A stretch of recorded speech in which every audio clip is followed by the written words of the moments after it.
आज के संयुक्त किसान मोर्चा और केंद्रीय ट्रेड यूनियनों के साझा आह्वान पर आयोजित इस प्रदर्शन में शामिल हिमाचल किसान सभा के राज्य अध्यक्ष साथी कुलदीप सिंह तंवर जी, एआईटीयूसी के नेतृत्वकारी साथी अतुल भारद्वाज जी, साथी अनूप पराशर जी, हिमाचल किसान सभा से जिला के नेतृत्वकारी साथी प्यारेलाल वर्मा, साथी नीतीश ठाकुर, साथी अशोक ठाकुर और सर्वोपरि अपने हाथों में लाल झंडा उठाए, अपनी मांगों की तख्तियां उठाए, इस सोलन शहर और आसपास का मेरा मजदूर और किसान साथी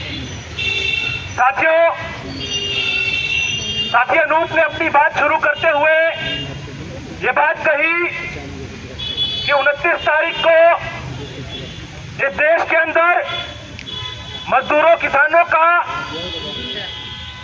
एक अखिल भारतीय सम्मेलन जो है वो दिल्ली के अंदर होता है। ये अपनी तरह का दूसरा ऐसा सम्मेलन था जब इस देश के इतिहास में लगभग तमाम ट्रेड यूनियनें और लगभग तमाम किसान संगठन एक छत के नीचे इकट्ठा हुए थे, एक हॉल के अंदर इकट्ठा हुए थे और वहां पर साझा तौर पर अपनी मांगों की चर्चा कर रहे थे। ये चर्चा कर रहे थे कि आने वाले समय के अंदर इस देश के अंदर किसानों मजदूरों के साझा आंदोलन की कितनी बड़ी जरूरत है। इस आंदोलन के लिए आज का दिन चुनने के पीछे भी एक बहुत बड़ा कारण था कि 9 अगस्त 1942 को इस देश के अंदर अंग्रेजों के खिलाफ देश की जनता ने भारत छोड़ो आंदोलन शुरू किया था। उस आंदोलन के अंदर जो नारे थे वो नारे इस देश से जो ब्रिटिश साम्राज्यवाद है उसकी जड़ों को उखाड़ कर फेंकने वाले नारे थे। कुछ उसी तरह के नारे आज के समय के अंदर आप तमाम लोग अभी जब दिल्ली में थे तो सुन रहे होंगे। नारे क्या थे? नारे थे इनकलाब जिंदाबाद और साम्राज्यवाद मुर्दाबाद।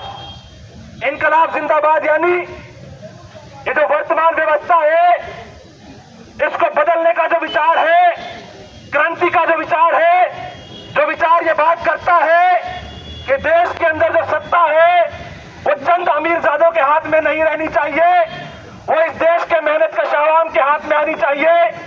इस देश के किसान, इस देश के मजदूर इस देश की सत्ता चलाएंगे, ना कि वो अडानी, अंबानी, टाटा, बिरला, जिन्होंने इतने दशकों के अंदर हम लोगों ने देखा है किस तरह से अपनी जेबें भरने के लिए इस देश की आम जनता को लूटा है। दूसरा नारा था साम्राज्यवाद मुर्दाबाद का। साम्राज्यवाद मुर्दाबाद, साम्राज्यवाद वो जो आज हमारे देश के सामने सबसे बड़ी चुनौती बनकर उभरा है। हम लोगों को इस बात का एहसास नहीं हुआ जब 90 के दशक में हमारे देश के अंदर हमारी सरकार जो है वो नव उदारवादी नीतियों को लेकर आई, जब उसने बात की कि हम देश के अंदर उदारीकरण, निजीकरण और वैश्वीकरण की नीतियां अपनाएंगे। उन नीतियों का असर उस समय के अंदर देखने को एकदम से नहीं मिला, लेकिन आज के समय के अंदर हम क्या देखते हैं?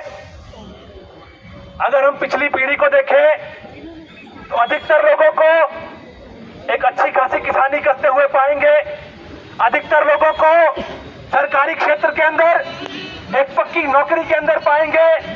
हम पाएंगे कि हमारे बुजुर्ग जो हैं उनके पास सामाजिक सुरक्षा का अधिकार था, उनके पास पक्के रोजगार का अधिकार था, उनके पास जो तमाम सामाजिक सुरक्षाएं होनी चाहिए वो सरकार उन्हें मुहैया कराती थी। लेकिन 90 के दशक में जो नीतियां इस देश के अंदर लागू हुई और सीधे तौर पे अमेरिकी साम्राज्यवाद के दबाव के अंदर जिस तरह से वो नीतियां लागू हुई, IMF के दबाव में वो लागू हुई, वर्ल्ड बैंक के दबाव में लागू हुई, उन नीतियों के चलते क्या हुआ? धीरे धीरे जो रोजगार का स्वरूप था वो पक्के रोजगार से बदल के कच्चे रोजगार के अंदर उसको तब्दील कर दिया गया। आज हमारा युवा गिग वर्कर के तौर पे काम करने के लिए मजबूर है। आज हमारा युवा आउटसोर्स करने के लिए मजबूर है।